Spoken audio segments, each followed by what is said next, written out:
Kita harus mematuhi protokol kesehatan 3M.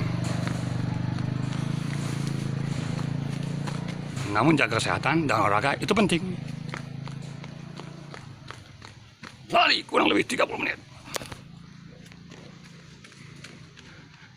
Yohanes 16:33, Tuhan Yesus berkata kepada murid-muridnya, kepada orang percaya, semua ini kukatakan kepadamu, supaya kamu berada damai sejahtera dalam aku.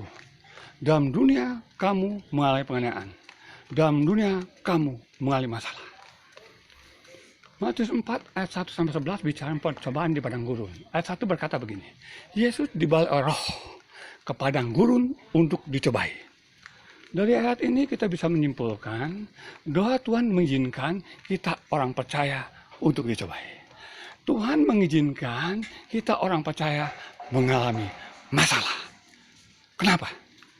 Yang pertama, agar kita sadar bahwa kita perlu Tuhan.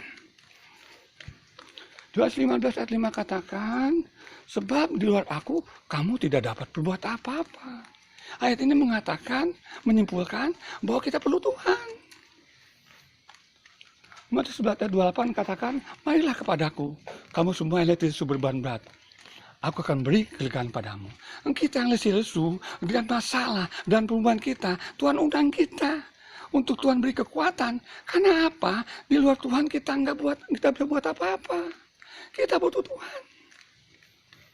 Filipi 4 ayat 13 katakan, segala perkara dapat kutanggung di dalam Dia yang memberi kekuatan kepadaku.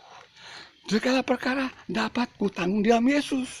Di luar Yesus kita nggak bisa buat apa-apa. Artinya apa? Kita butuh Tuhan.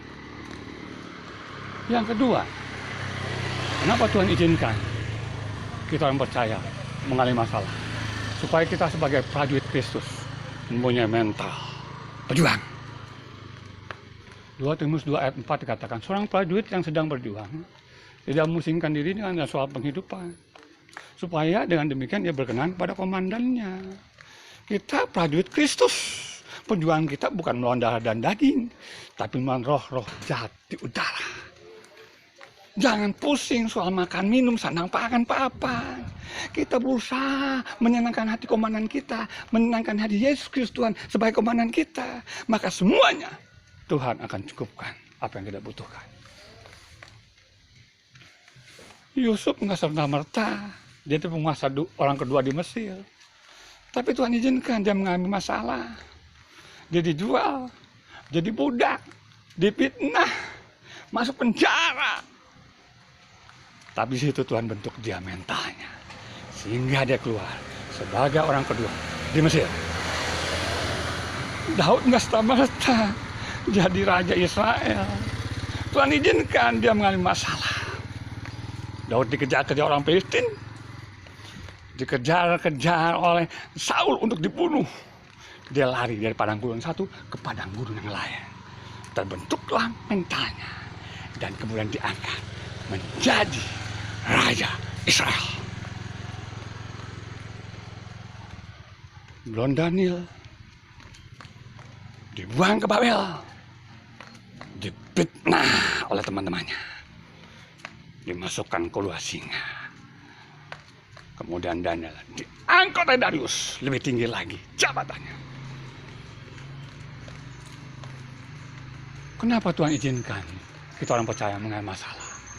Yang ketiga, supaya kita dapat belajar percayakan firman Tuhan. Kalau dia berkata, aku sekali saya tidak biarkan engkau, aku saya tidak meninggalkan engkau, Ibrani 13 ayat 5. Kita percaya, apapun masalah, pergumulan kita di masa pandemi seperti ini, apapun usulan kita, Tuhan tidak pernah meninggalkan kita, Tuhan tidak membiarkan kita. Dia berkata, aku menyertai engkau sampai akhir zaman. Mau tahun berganti pun, sampai akhir zaman, Tuhan menyertai kita.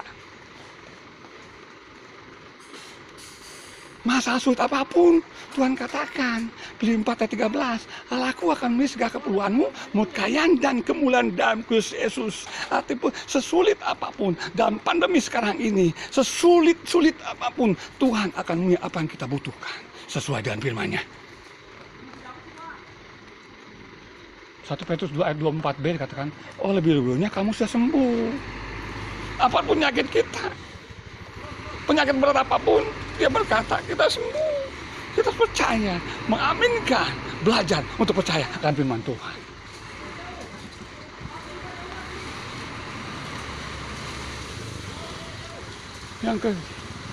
Kemudian, kenapa Tuhan izinkan orang percaya mengalami masalah?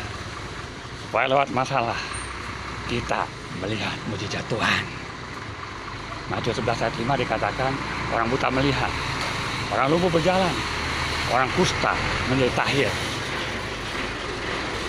Orang buta, masalah gak buta? Masalah, melihat, mujizat. Orang lumpuh berjalan, masalah gak lumpuh? Masalah, berjalan, orang mujizat. Orang kusta, orang sakit kanker berat, masalah gak? Masalah, menjadi tahir, sembuh, mujizat. Apapun masalah yang kita hadapi di pandemi sekarang ini, yang semakin sulit, masalah ekonomi kita, masalah kehidupan sulit sekali, berarti kita akan melihat mujizat Tuhan. Tuhan izinkan pandemi ini datang, berdampak ekonomi bagi kita, dampak yang berat.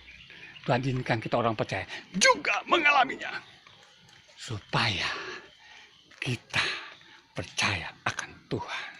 Kita butuh Tuhan. Kita baik prajurit Kristus, mental kita dibentuk. Kita percaya akan firman-Nya, dan kita akan melihat mujizat Tuhan. Kiranya firman Tuhan ini menjadi berkat untuk kita semua. Saatnya jangan lupa kita pakai masker. Salam sehat, tetap semangat. Amin.